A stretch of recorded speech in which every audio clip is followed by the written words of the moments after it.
el libro que vamos a estudiar, la serie es En Defensa de la Fe. Así que también dar la bienvenida a los hermanos que se están conectando por las redes sociales y a todos ustedes que están siguiendo la iglesia de Calvary Chapel Arequipa.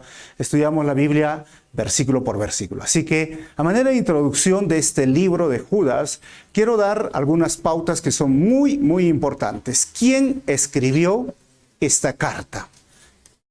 Pues el que escribió es Judas, por eso lleva su nombre. Pero ¿quién es Judas? Hermano de Jesús o medio hermano de Jesús. Y también Judas es medio hermano de Santiago, que es el autor del libro de Santiago. Esto lo vamos a ver ahora con más detalle. Segundo, ¿cuándo se escribió entonces esta carta? Miren, esta carta se escribió probablemente, por eso decimos, escrito en el tiempo en que Pedro escribió su segunda carta, que fue entre los años 60 al 65 después de Cristo.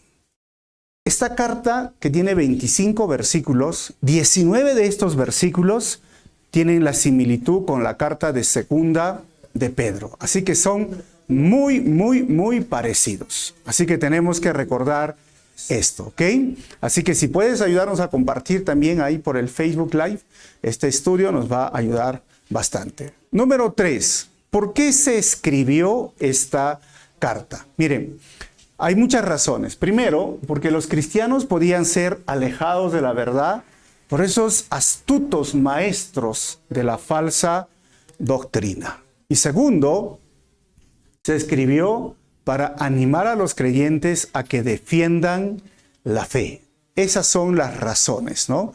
O sea, y se involucraron hombres, y esto vamos a ver qué significa para nosotros esta carta y cómo se ha involucrado hoy también falsas doctrinas dentro de la iglesia. Han pasado, básicamente diríamos, 2000 años. ¿Y qué teologías, qué doctrinas hoy son un peligro? ¿Y cómo es que debemos defender la fe? Esto lo vamos a ver en el desarrollo de estos versículos. Cuarto, vamos a ver. ¿De dónde fue escrito? La verdad es que no se sabe de dónde fue escrito esta carta. Ahora, número 5. Si es una epístola, entonces, ¿cuándo fue fundada la iglesia? Miren, esta iglesia o esta carta es dirigida a Asia Menor, probablemente en Pentecostés, y luego fue visitado por Pablo en Asia Menor a este grupo de creyentes.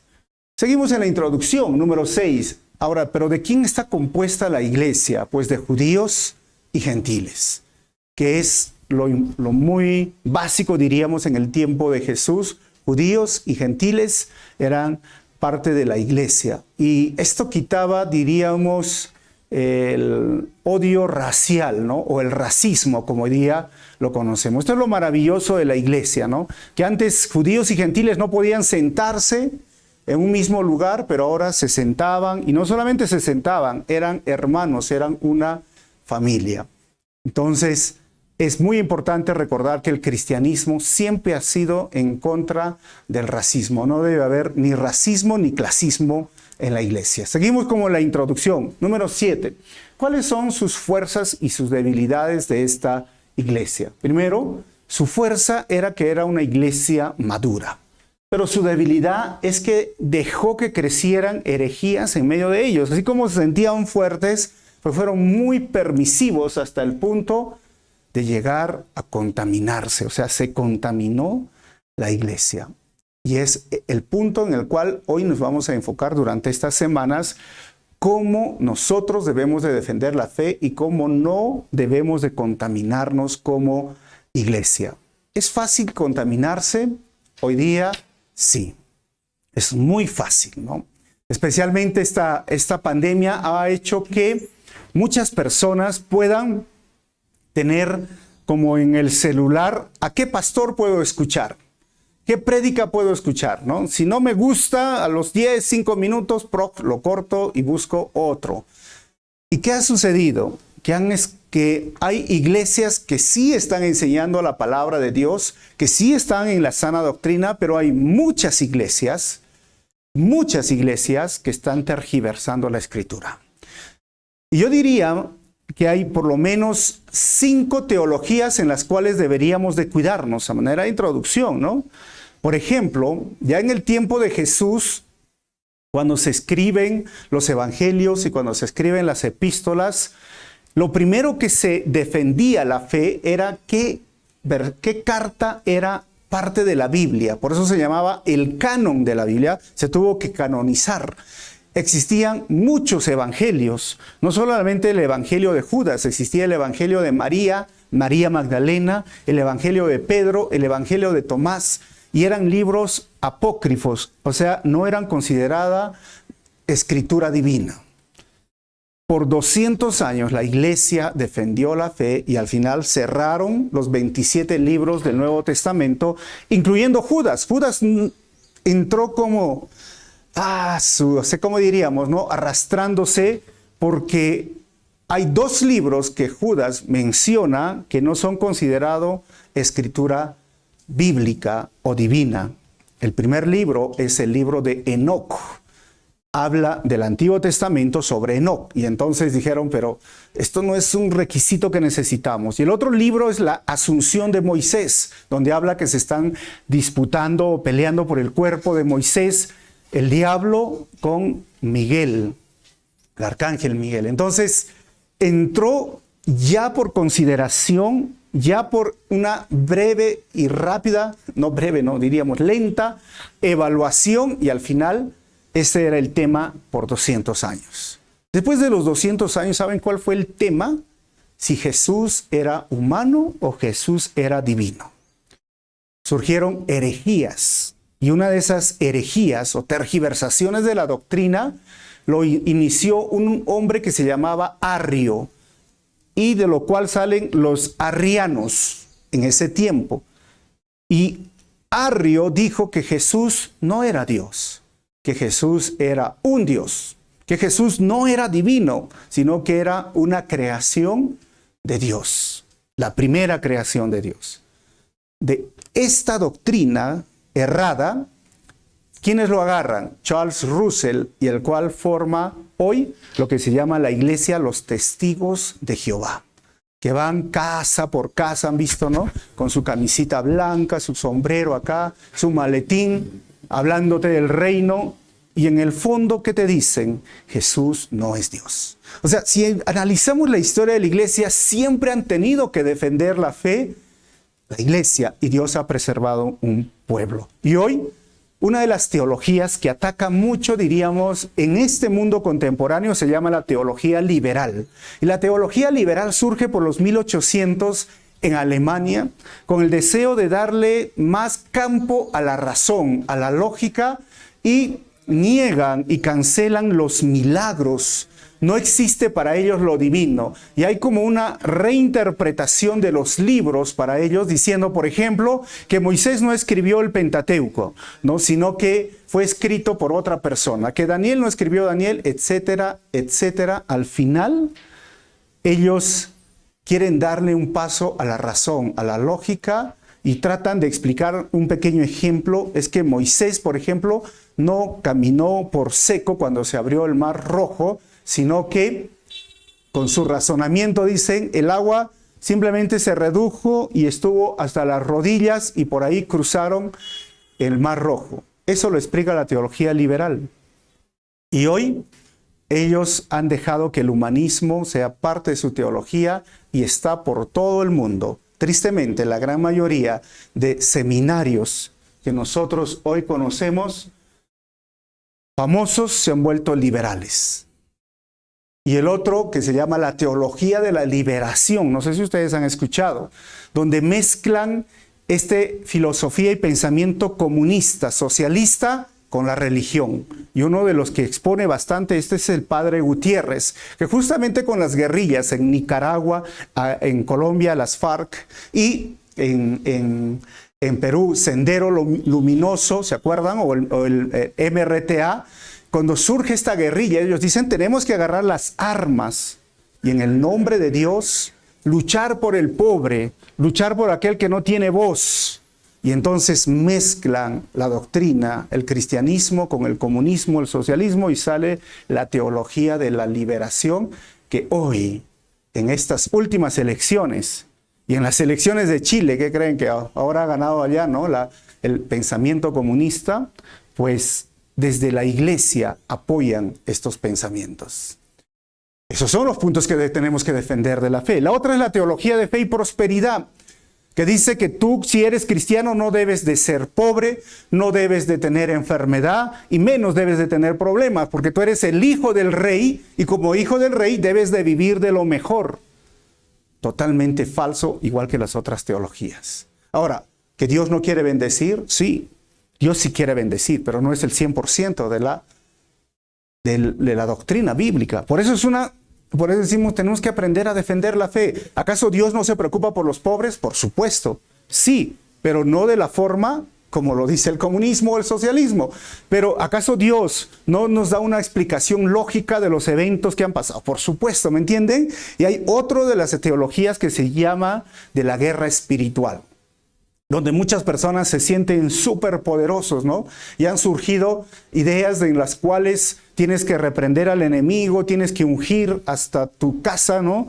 Echar sal y hacer con flechas y estás guerreando y peleando con Satanás y tú le estás ayudando a Jesús a pelear. Y Jesús básicamente está con Satanás, no sé si han visto hasta imágenes, ¿no? Están haciendo fuerza y Satanás está que le quiere ganar a Jesús y Jesús está haciendo fuerza. Totalmente falso, hermanos.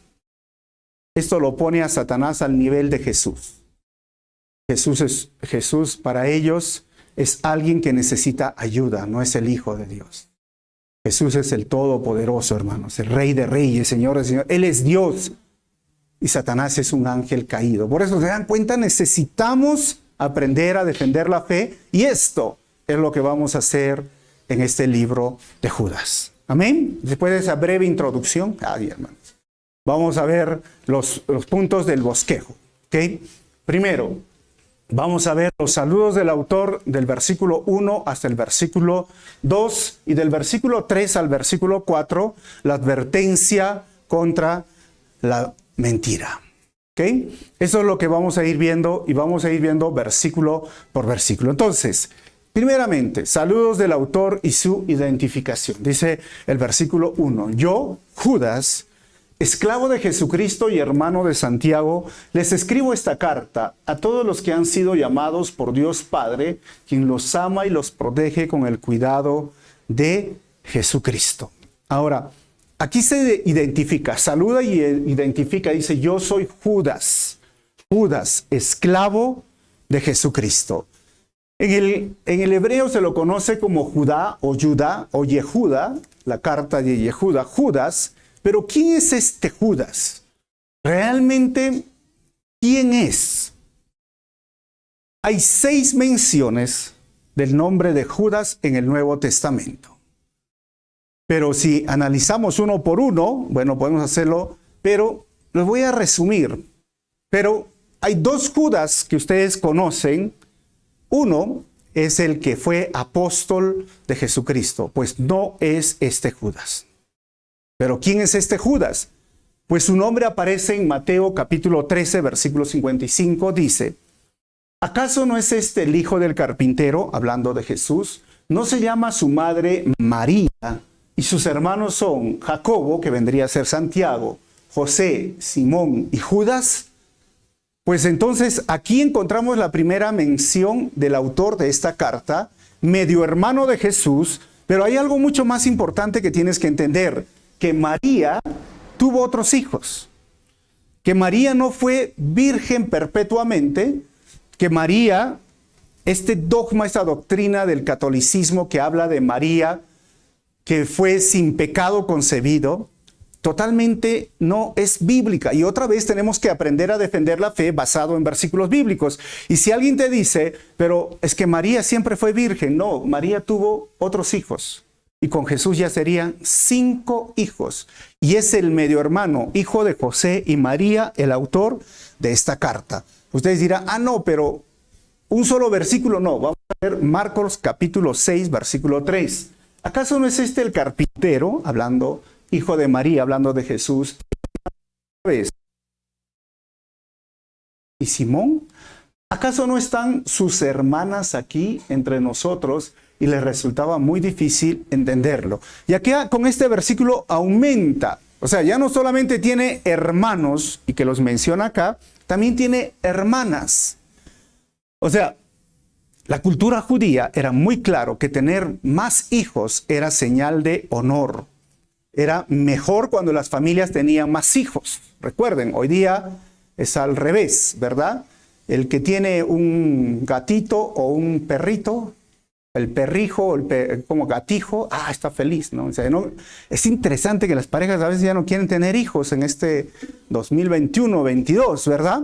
Pero en ese tiempo las familias eran de 10, 12, 18. Gedeón tenía 42 hijos, imagínense, 42. Dios mío, ¿qué hacías con eso en Navidad? No sé, una mesa de 42. Bueno, no había Navidad de repente, bueno. Pero el punto era que Jesús tenía hermanos y hermanas. Todo esto sucedió cuando el Señor hablaba, entró a la sinagoga. En el mismo libro de Juan, las personas decían, pero este Jesús es cuestionado, ¿ah? Y algunos de la tesis católica dicen, pero eso no es verdad, está mal interpretado porque dicen que católico ignorante, futuro protestante, dice, ¿no? Han escuchado al padre, ¿no? Así que tienes que saber bien lo que dice la Biblia. Bueno, ¿qué es lo que interpretan ellos? Dice que la palabra hermanos, cuando se refiere aquí, no está diciendo hermanos de carne y sangre, sino está diciendo primos. Entonces, usted dice, sí, tiene razón. Bueno, la palabra en el griego para hermanos es adelphos. Y la palabra para primo en el griego es anepsioi. Y gracias a Dios que hoy existe en el Google, tú puedes poner Biblia interlineal, griego al español. Busca esos versículos que te he dado. ¿Y qué palabra usa en el griego? Usa la palabra adelphos, hermanos de carne y sangre. No usa la palabra anepsioi. Si nosotros estuviéramos equivocados, entonces en el griego, en esos versículos usaría la palabra anepsioi, que vendría a ser primos. Pero ¿qué creen? Usa la palabra adelphos, que significa hermanos de carne y sangre. Entonces, los que están equivocados son ellos en su interpretación. Pero ustedes dirán, no, pero eso es un solo versículo y dos versículos. Miren, cuando leemos estos dos versículos y sabemos que Judas es medio hermano de Jesús, esto refuta el dogma de que María fue virgen perpetuamente, porque Jesús tuvo hermanos, porque Jesús era el primogénito de María, pero después tuvo otros hijos. ¿Y dónde lo dice? Tomen nota, hermanos. Mateo 13:55, Marcos 6:3. Si quieren, tomen pantallazo algunos, ¿no? Juan 2:12, Juan 7:3, Juan 7:5, 7:6, 7:10, Hechos 1:14, 1 Corintios 9:5, Gálatas 1:19 y Salmo 69:8. O sea, lean esos versículos, porque por ahí un día yo estaba haciendo el devocional, no sé si ustedes han visto que hago de 5 minutos, y una persona, no sé de qué país, me escribió. Me dijo, ¿de dónde saca usted que Santiago es hermano de Jesús? Y agarré y le pegué esto, ¿no? ¡Plum! Es que no es un solo versículo, son muchos versículos. Y entonces, si decimos que la Biblia es la palabra de Dios, es nuestra autoridad, que ellos nos digan con la Biblia que María fue virgen perpetuamente. Pero si la Biblia dice que María tuvo más hijos, y no solamente tuvo 4 hijos nombrados, tuvo hijas, entonces nuestro deber es obedecer lo que dice la Biblia y no lo que dice a veces una doctrina que ha sido mal interpretada. Y así vamos a empezar a defender la fe, hermanos. Recuerden entonces, ahí va el punto. Muchos no llegan a conocer a Jesús de la Biblia por sus ideas preconcebidas del Jesús de la religión. Esto tienes que entenderlo. Creen en un Jesús totalmente alejado de la Biblia. ¿Y cuál es la mejor forma de conocer de Jesús? A través de la Biblia, a través de su palabra. Por eso a veces cuando yo hablo con alguien que hoy ha tergiversado la doctrina, y si es del catolicismo, yo empiezo así, hermanos, y les doy este consejo. Yo quiero hablar contigo de la Biblia, pero ¿tú crees que la Biblia es la palabra de Dios? O sea, si no crees que la Biblia es la palabra de Dios, por las puras pasamos tiempo hablando porque se te va a decir, no es que yo soy así porque mi abuelito fue así, mi papá es así, yo soy así. Bueno, para empezar, ¿crees que la Biblia es la palabra de Dios? Si esa persona cree que es la palabra de Dios, usa estos versículos, llévalos en la misma Biblia que ellos usan, porque ahí está claramente. Amén. Pero tristemente muchos no llegan a conocer a Jesús de la Biblia por sus ideas preconcebidas del Jesús de la religión. Ahora, ya hemos visto quién es este Judas, el medio hermano de Jesús, porque hay 6 Judas, y Judas usa una palabra y dice, esclavo de Jesucristo. ¿Y cuál es la palabra en el griego para esclavo? Doulos, hermanos, que vendría a ser en nuestro hoy sirviente. O como, ¿qué podríamos decirlo a veces de forma coloquial, ¿no? La empleada, el empleado, la chacha, no sé, ¿no? ¿Cómo le dicen? El chule para los hombres, ¿no? O sea, en jerga, ¿no? Para que puedan entender. Es interesante que Judas, siendo el medio hermano de Jesucristo, no se pone ahí. Judas, medio hermano de Jesucristo, se pone esclavo de Jesucristo. ¿Por qué lo hace? Cuando nosotros miramos la Escritura, los más incrédulos de la Biblia, ¿sabes quiénes eran? Sus hermanos. Hay más de 2 o 3 versículos cuando sus propios hermanos se burlan de Jesús. Le dicen, oye, ¿tú qué te crees? ¿No? Corre pues, haz tus milagros. Cuando Jesús estaba predicando, ellos venían y decían, este está loco, ya está patinando, no sé, no, este está mal, ven, saquémoslo, está mal. Porque te imaginas tu hermano que has discutido, que has jugado, se ha enfermado, no sé, ¿no? Y llega un momento a los 30 años y te dice, yo soy Dios. No, pues, no, o sea, tú te imaginas también en el lado de los hermanos. Pero la Biblia dice en 1 Corintios, como les he mostrado, que la única forma en que ellos pudieron creer también es cuando Jesús resucitó. Después de verlo torturado, con las manos atravesadas por esos clavos y los pies, y luego verlo caminar, y se les presentó a ellos, ellos dijeron, realmente Él es el Hijo de Dios. Y ahora no lo llamaban mi medio hermano, lo llamaban mi Señor. Ahora soy esclavo de Jesucristo. Y hermanos, este título de doulos o de siervo, para nuestro contexto social, es denigrante, ¿no? ¿Quién quiere ser chule o chacha, no sé, ¿no? Empleado, sirviente? Nadie, ¿verdad? ¿Sí o no, hermanos? En ese tiempo era igual, ¿no? Imagínate que llegues a casa y digas, ¿sabes qué? He conocido al Señor y ahora soy esclavo.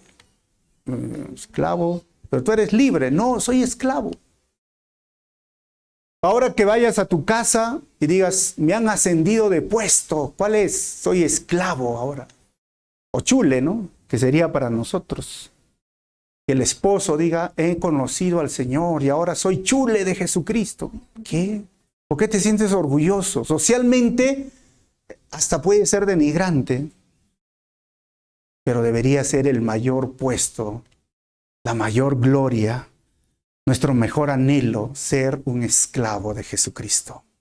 Y en el Antiguo Testamento, Moisés, David, Isaías, Daniel, muchos de los profetas se llamaron esclavos de Jesucristo, siervos de Jesucristo. Pablo se llama siervo de Jesucristo. Por eso decimos en Calvary, ¿no? Nuestro mayor anhelo es servir, porque el que no sirve, no sirve. Así que piensa bien este 2022. Por eso necesitamos servidores, no les ponemos ni líderes, ¿no? Servidores. Queremos que puedan ser parte del servicio en la iglesia. Ahora, el texto dice, a todos los que han sido llamados por Dios Padre, quien los ama y los protege en el cuidado de Jesucristo. Cuando la Biblia usa esta palabra llamados, es el kletos. O sea, Dios nos llama de forma general, pero también hay un llamado especial.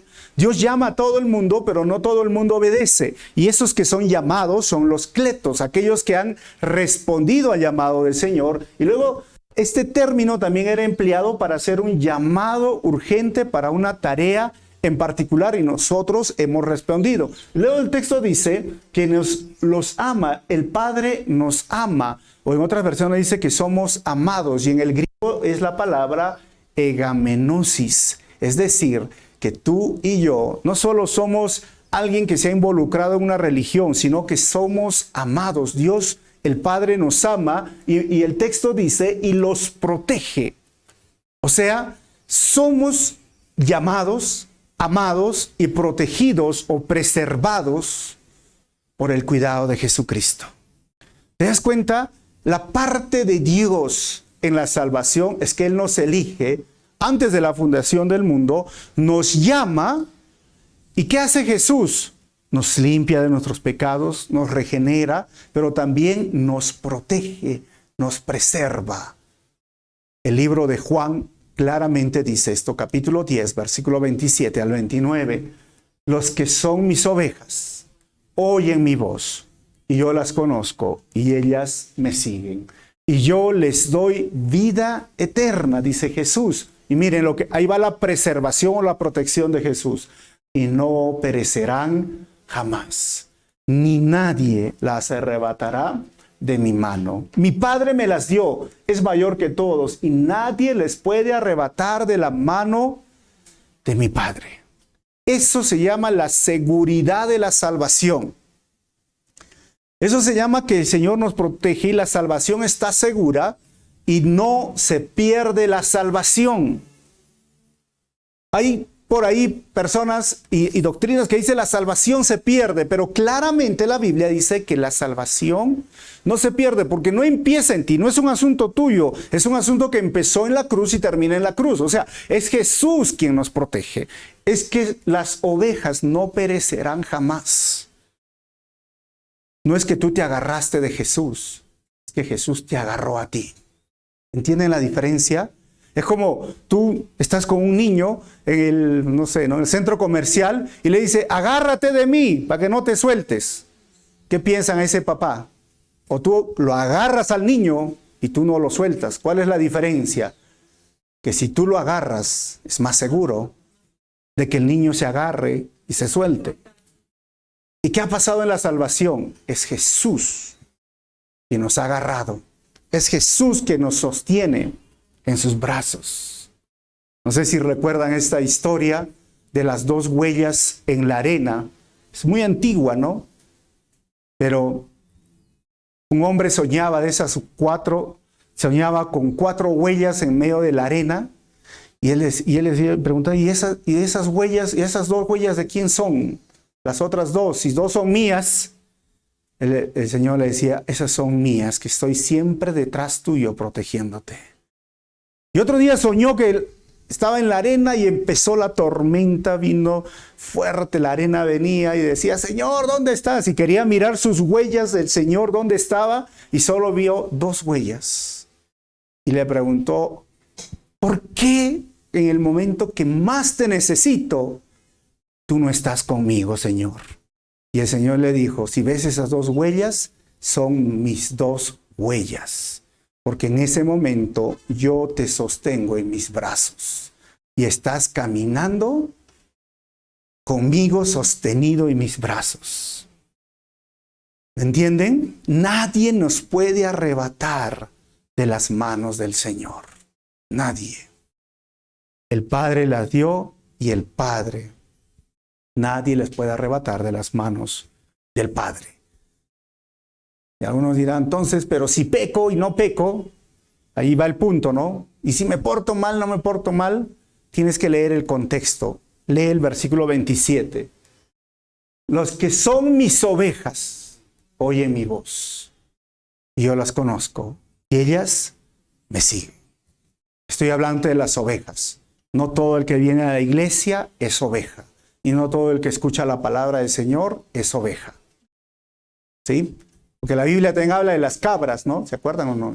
No es mi palabra por si acaso, ¿no? La Biblia habla de las cabras, ¿sí o no? ¿Y quiénes son las cabras? La cabra tira pa'l monte, ¿han escuchado? No, la cabra no se deja pastorear. Dirá, no, yo soy solista, ¿no? Solo. A mí, mi Señor, mi pastor y punto. No hago caso a nadie. Bueno, el que es oveja oye la voz del Señor, se somete al Señor, obedece sus mandamientos. El que es oveja es conocido por el Señor. El que es oveja sigue a su Señor. Amén. De eso os estoy hablando. Ahora, versículo 2, a este paso vamos a llegar. No sé, no. Versículo 2, los saludos del autor y de la forma amorosa. Que Dios les dé cada vez más misericordia, paz y amor. Este es un saludo tradicional. Porque misericordia significa librarnos del castigo que nos merecemos, ¿no? Que merecemos. Paz, recuerden, cuando les da, la paz no es ausencia de problemas, sino confianza en medio de los problemas. Y el amor es ese amor ágape, el amor incondicional. Así que cuando los primeros oyentes escuchaban paz, misericordia, paz, amor, entendían, wow, esto es lo que yo necesito cada día. Versículo 3, la advertencia contra la mentira. La advertencia contra la mentira debe llevarnos a luchar por la fe, dice el versículo 3. Queridos amigos, con gran anhelo tenía pensado escribirles acerca de la salvación que compartimos. Porque la salvación, hermanos, es para todo el mundo. Sin embargo, dice Judas, ahora me doy cuenta de que debo escribirles sobre otro tema. Quería escribirles, miren, como dice por la salvación, pero voy a cambiar de tema. ¿Cuál es el tema, Judas? Para rogarles que defiendan la fe que Dios ha confiado una vez y para siempre a su pueblo santo. O sea, ahí va el tema de este libro. Por eso es en defensa de la fe. Dice, quiero rogarles que defiendan la fe. Y cuando habla Judas que quiero rogarles que defiendan la fe, él tiene en mente, y en el griego, es esta palabra, no sé si ustedes han visto la lucha libre en los Juegos Olímpicos, ¿no? Que dice que el luchador, la mejor forma de vencer es su defensa. No sé si ustedes han escuchado un poco de esta lucha, ¿no? O sea, usar la fuerza del contrincante, usar la forma en que él te agarra y tú vas a hacer una llave. O sea, lo que está diciendo es que no tú seas alguien ofensivo, sino que aprendas a defenderte, que no te quedes ahí callado y decir, el Señor ha dicho que seamos mansos, ¿no? Pero no ha dicho que seas menso, o sea, mansos pero no mensos, no sé si me entienden, ¿no? O sea, hay que aprender, hay que estudiar, hay que prepararnos, hay que capacitarnos para aprender a defender la fe. Y es mejor que cuando defendemos la fe, como decía el pastor Chuck Smith, es mejor tener una buena actitud que a veces tener la razón. A veces cuando hablamos, ¿no?, de la fe, me caliento tanto que, ay, Dios mío, ¿no? Y hay personas que realmente no puedes razonar, no puedes hablar. Y por eso te digo, si tú no partes diciendo que si crees que la Biblia es la palabra de Dios, ahí empezamos. Si no, hermano, voy a orar por ti porque es un asunto espiritual. Pero a veces no nos gusta perder, ¿no? ¿Sí o no? Cuando discutimos no nos gusta perder, pero le hace daño al evangelio. Así que hay que aprender a defender la fe. Hay que aprender y hay que capacitarnos. Y Judas dice, aprendan a defender. Miren, y el texto sigue diciendo, defiende la fe que Dios ha confiado y una vez y para siempre. Pero ¿a qué fe se está hablando? No es fe en la fe, sino que en este momento la fe es un concepto de vida. O sea, no está hablando de fe en cualquier cosa, ¿no? Porque alguna persona, todo el mundo tiene fe. Tú tienes fe en, no sé, en la Virgen o en la cruz de tal, o no sé, en Dios, o todo. No. Está hablando de la fe como un concepto de vida que la Biblia nos dice. ¿Y qué es este fe, el concepto de vida? Es la fe que cree en una verdad. ¿Y quién es la verdad? Cristo. Es la fe que confía en las promesas, en la palabra de Dios. ¿De quién? De Cristo. Es la fe que se vive cada día imitando ¿a quién? A Cristo. Porque tener fe en Dios no te salva. O sea, una fe simple, dice, yo sí creo que Dios existe, porque ahora en el 25 lo he celebrado su nacimiento. Eso no es suficiente para salvarte. Tienes que tener estos 3 elementos. ¿Cuál? Creer que Él es la única verdad. Creer que sus promesas son verdad. Y tercero, imitar su estilo de vida cada día. Si no hay eso, por más que digas, me bauticé, no fui a la iglesia, por más que digas, no, yo sí creo en Dios, la salvación no es segura. Por eso Judas va a enseñarnos realmente de qué se trata la fe, como estilo de vida, como concepto de vida. Claramente la Biblia, el Señor dijo, en ese día muchos me dirán, Señor, Señor, yo sí fui a la iglesia. Yo sí oré por los enfermos y los enfermos fueron sanados, los demonios fueron liberados. Y el Señor, ¿qué les dirá? No los conozco. No los conozco. Porque la fe que Dios nos ha confiado es un concepto de vida, en la cual, una vez más, repito, creemos en Dios, creemos en las promesas de Dios e imitamos su estilo de vida. De esa fe está hablando Judas. ¿Y a quién ha confiado? A su pueblo santo. Miren cómo nos llama pueblo santo, y la palabra en el griego es el hagioi, que significa separados con un propósito, o que somos diferentes. Por eso es que la iglesia es diferente a lo que son otros movimientos, otras religiones, otras sectas, porque somos separados. Esa es la palabra santo. Algunos piensan que santo es serio, ¿no? Significa ser serio. No hagas chistes, no bromees, ¿no? Santo. ¿Por qué estás así tan serio? Soy santo. Sin santidad nadie verá al Señor, ¿no? Y son serios. No, la santidad es separados con un propósito. O sea, que tú entiendas que eres ese pueblo santo, que eres harina de otro costal, para que lo entiendas, hermano. Ya no eres que si en Navidad la gente se emborrachaba, tú ya no te emborrachas. Si en la Navidad se tiraban sus traguitos, sus copitas y después estás haciendo... Eso ya no soy un pueblo santo. Si en Navidad, un año nuevo, se practicaba la promiscuidad o el sexo fuera del matrimonio, yo ya no soy así. Soy un pueblo separado con un propósito. ¿Cuál es el propósito? Vivir como Cristo vivió. Soy alguien diferente. Y soy casado. Y antes, pues todo el mundo dice, ¿no? Todo el mundo tiene la iglesia y su capillita. ¿Han escuchado, no? O sea que una canita al aire o sacar los pies al plato. Tú ya no eres así. Es que tienen que entender que somos un pueblo diferente.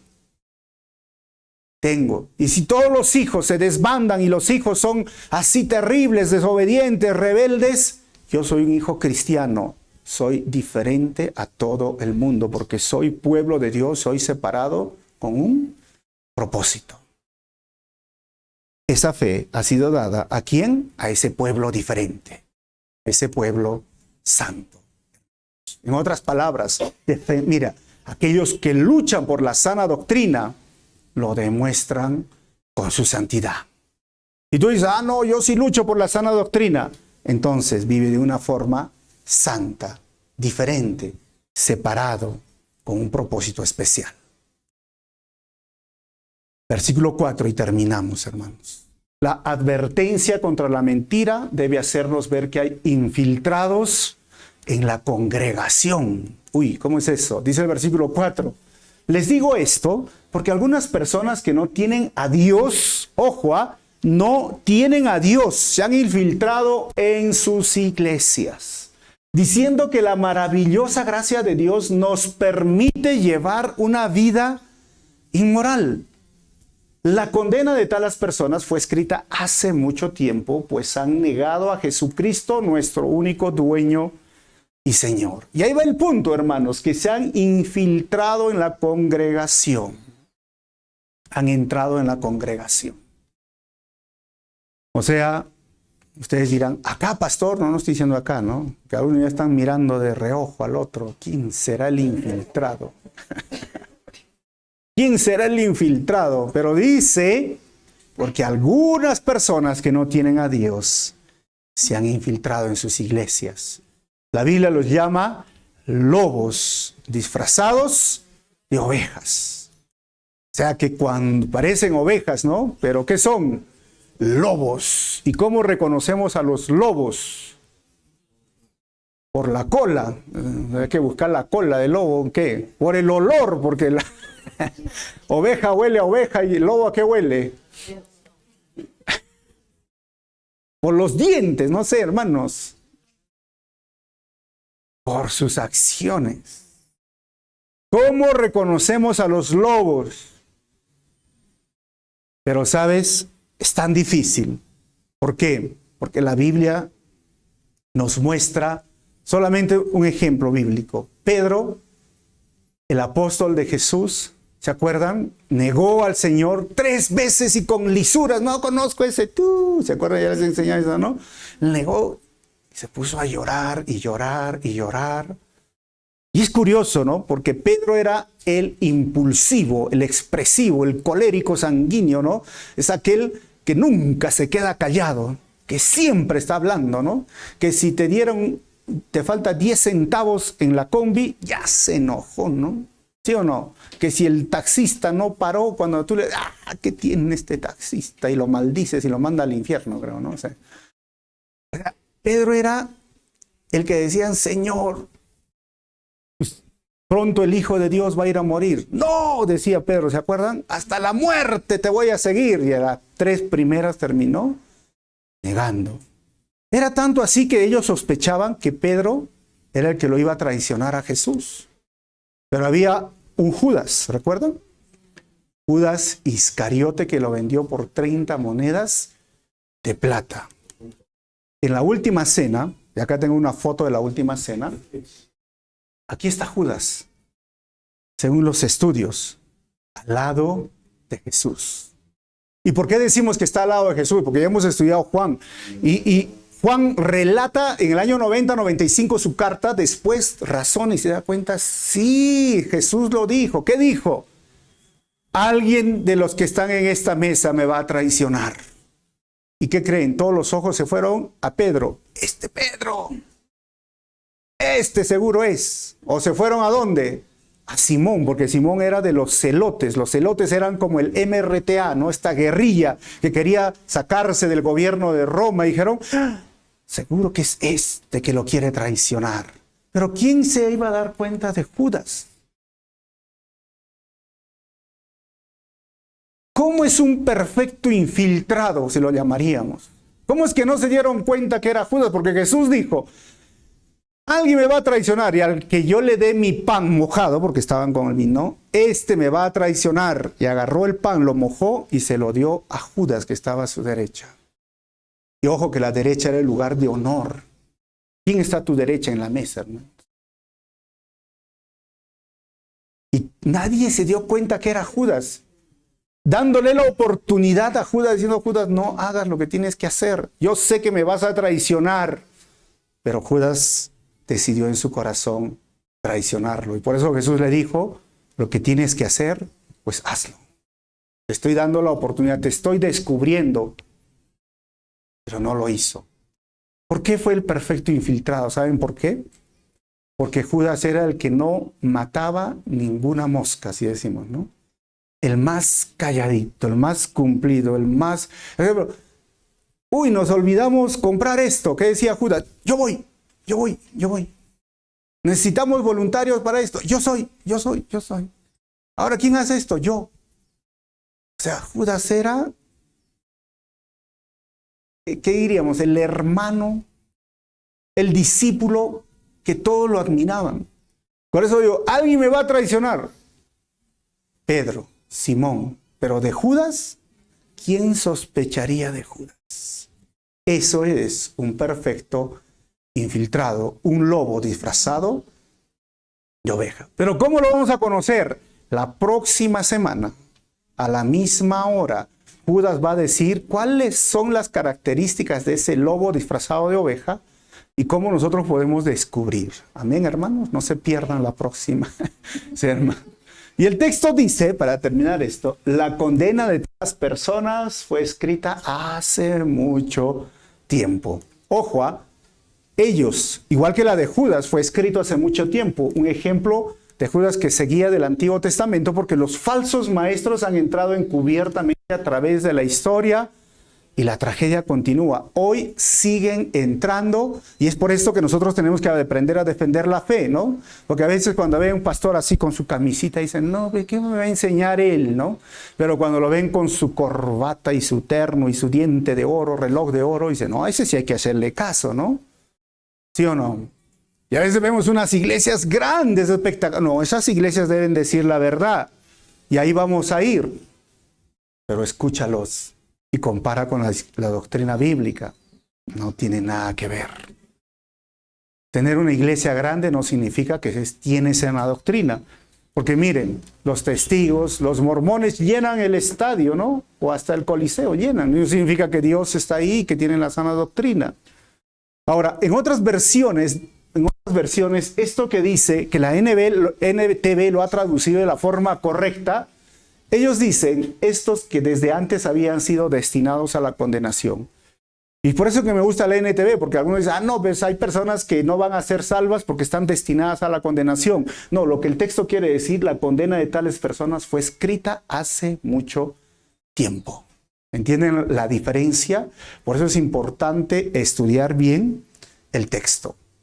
Hermanos, entonces, no fueron predestinados ellos a que apostatasen, pero al apostatar por su propia decisión hacen frente al castigo predeterminado para todos los apóstatas. Eso es lo que quiere decir el texto. Ahora, el texto dice, diciendo que la maravillosa gracia de Dios nos permite llevar una vida inmoral, ¿no? Esos son los que dicen, pues si todo el mundo lo hace, si todos pecan, si todo el mundo mira, si todo el mundo hace. Miren, para mí ellos son los que hacen de la gracia una desgracia.